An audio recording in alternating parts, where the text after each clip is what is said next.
Every single dog deserves to have a name. They deserve to not be a number. They deserve to have a couch to sit on and people to love them and grass to walk on. 4,000 beagles rescued from a testing facility in Virginia, and now more than 24 of them are heading to West Michigan.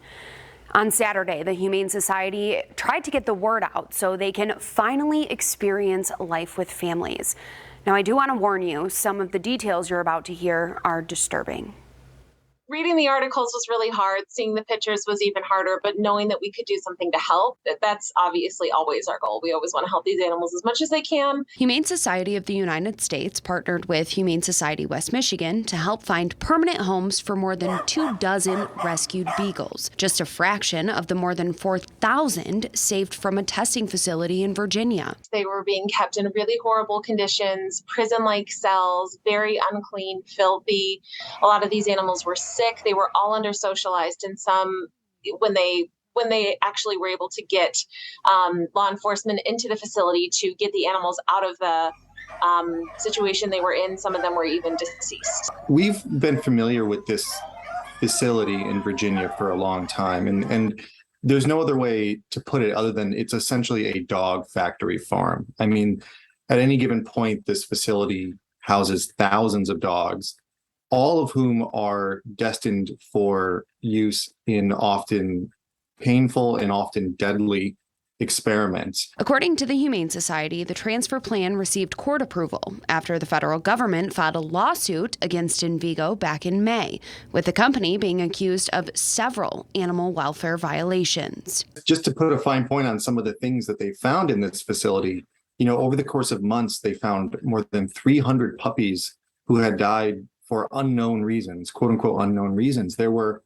staff who weren't veterinarians or veterinary technicians injecting euthanasia solution with a needle directly into the heart of young puppies. And these animals were fully conscious, able to feel that needle penetrate their chest cavity. They found maggots and rotten food in their food. They found other insects in the food.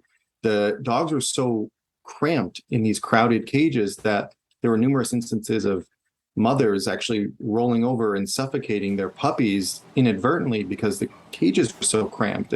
They're incredibly trusting, they're incredibly docile. And that is maybe one of the darkest ironies of this whole thing, is that it's because of that nature, that good nature in these dogs, that they're so often used in some of the worst, cruelest experiments. Merkley says the facility has been permanently shut down, but he says this never should have happened in the first place. What we'd love to see is for these facilities to never even get to that point, meaning we need stronger laws that prohibit the kinds of experiments these dogs are bred for, and that's one thing we're working on in Michigan. We need better enforcement by the U.S. Department of Agriculture, and we need a stronger federal Animal Welfare Act so that these kinds of things don't happen in the first place. The Humane Society of West Michigan says the beagles will arrive within the next few weeks, where they will be rehabilitated and put up for adoption.